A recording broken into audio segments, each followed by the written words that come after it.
na ko kayo, Lord, naibalo na ko aning principle. Naibalo na ko aning mga verses. Apan sometimes malimot mi tungod sa sitwasyon.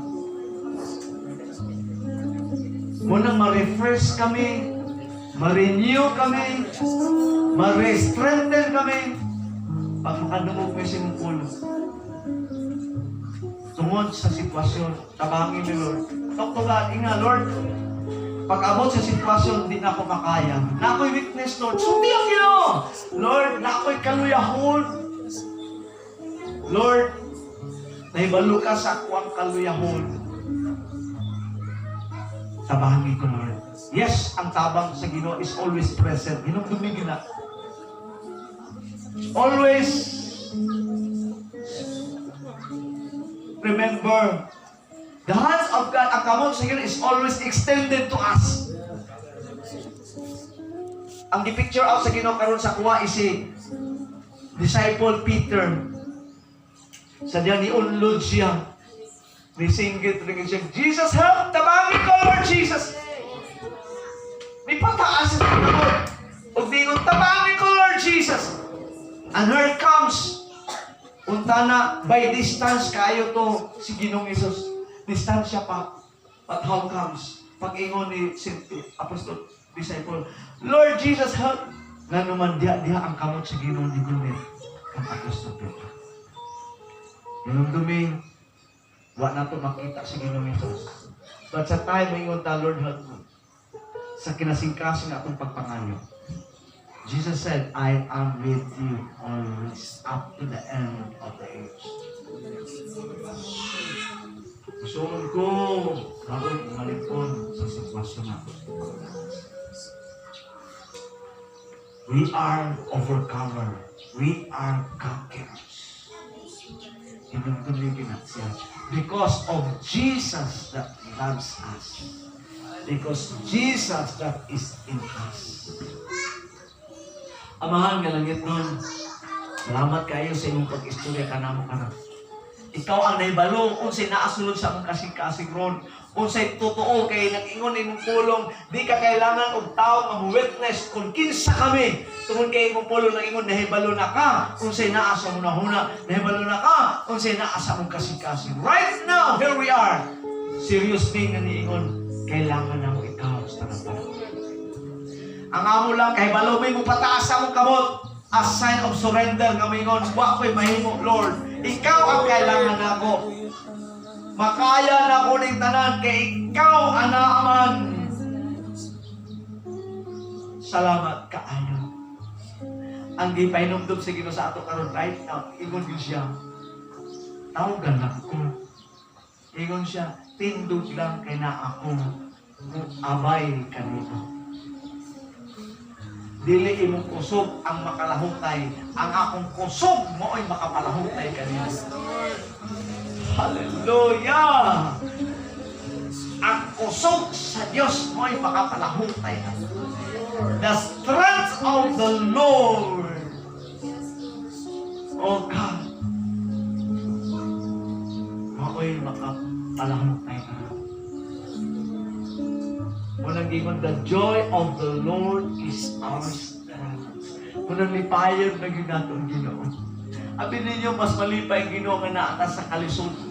Mas malipay ang Ginoo nga naatas sa kalisang o kalisdanan nga moingon ta, Lord, ni ako kailangan ko ikaw, ni ako tabangi ko, Lord, dito ako nihila ko, kailangan ta ka, Ginoo ta ka sa kong kinabuhi, wa ko'y mahimo kung wala ikaw. Diya siya malipay tungod gi-recognize, i-acknowledge nato siya bilang Dios ug hari Ginoo sa atong kinabuhi. Amahan nga langit nun, Diyos kung makagahom sa tanan hari o ang imong paghari mong yungtan hangtod sa kangkuran, kini matuman sa matag usa ka namo. Lord, bisan si Pastora Grace, among grace, among pataas karon. Lord, in the mighty name of Jesus, thank you. Ay kalimti unsa si Pastora Grace nga nangalagad nimo. Ay kalimti si Pastor Grace nga nagserbisyo din nga dabe ko ba siyang pamilya, Lord. O kini nga church of God, hinumdumi just like Ezekiah.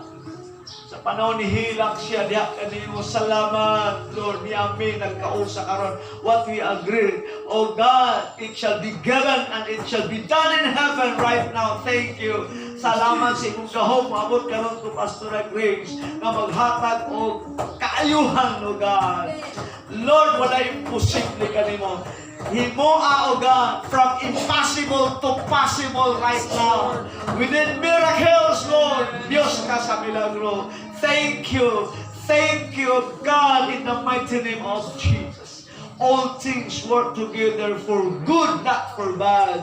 Amo nang i-declare sa imong ngalan, Lord Jesus. Salamat kaayo sa kalinaw. Salamat sa kasiguruan ug sa kalipay nga mabati ni Pastor Grace right now. Ang imong saad, dili magpabiling saad, magiging totoo, magiging realidad sa among kinabuhi o mag-manifest ka na right now ni Pastor Grace. Thank you, Lord. Salamat bisan sa iyang kauban dito karon. Right now, thank you sa imong provision, sa imong intervention, sa imong divine supervision ngadto kanila right now. O sa among kinabuhi, among itugyan sa halilangan tayong tanan. And everybody say, Amen. God bless o makapaglingkod. Dahil balik na kung panahon sa inyo.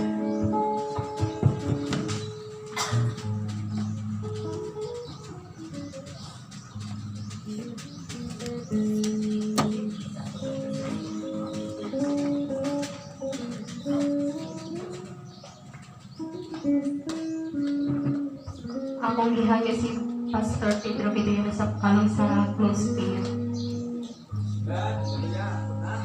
Abahan ka na ito, Lord. Salamat kay Lord sa iyong magpulong. Lord, pinutin na Lord. Hallelujah. Sinuloy ikaw, Diyos, sa akong kinabuhi. Ginoo, naghan ng mga saan. Ang mga saan, Ginoo, kung kami, mao ang mga panigabot, hindi kami makahimo. Pero salamat, Lord, sa ikaw sa pagkahatag ko. Way, Dan, na doon ka naman kaya kasi mo papakapo, pasalamatan at ikaw. Kaya imo ka rin sumanong ganit ka. Lord, kaya kami mo'y mga tao na wala. Mga pemulos sa mga saan. Lord, nagkinanglan kami kalipay na. Lord, nagkinanglan kami kadagaya ng punta. Lord, nagkinanglan kami Ginoo, panaobo na kinabuhi. Lord, di tanan saan, o biging tanan saan, o biging mo, di mo, may mo, biging ka na, magtungkol kay Ginoo. Ikaw man ka na ang mga mabuhat dito sa kinabuhi mo. Ikaw, ang mga tagal sa lang, pagpapasalamat. Ikaw ka na, himayo ka nung gana, diyan lamang kami mo, Ginoo. Sa ngalan ni Kristo na ito na magiging. Amen. Alang sa benediction na kayo sa Pastor. Ang gugma sa ngahan ug ang grasya ng Panginoong Hesus ug ang gahom ba ng Espiritu nga nasulod ka namo kanunay nagapamuhat nini ug ang paghari mo Ginoong Hesus ug ang imong gingharian magalungtad hangtod sa kanturan. Amen. I love you with the love of the Lord. I love you with the love